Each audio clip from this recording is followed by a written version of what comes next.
Ante ko, teka look. Sobrang pretty ng buhok ko, te. Kabugera, te. Naghahanap ka ba, te, ng plancha? Na talagang nakakapaso ng mukha ng mga chismosa, te. Te, original, te. Sobrang init, te.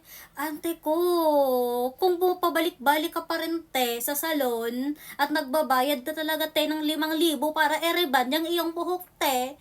Eto na yun, te. Sa totoo lang, te, simula na bumili ako netong original na plancha, te, ako na talaga nagre-reband sa sarili ko. Papakitaan ko kayo, te, ha? Ante ko, ito nga pala yung gamot ko sa sarili ko, te. Gamot, ano, te, buang? Te, alam mo ba, te, papatunayan ko sa inyo, te. Te, 4 beses ko na nareband yung sarili ko. Ante ko, tingnan mo yung laman hanggang dito na lang, te. Kasi, te, marunong naman ako mag-reband sa sarili ko, pero gumagastos ako ng 5,000, te.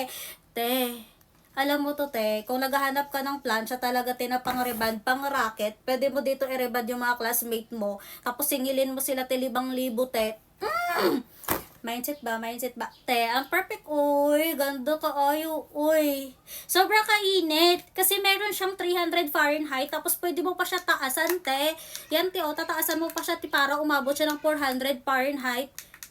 Wait lang, te. Taasan natin, te, ha. Para umabot talaga siya, te. Umabot talaga. Ash! It's giving!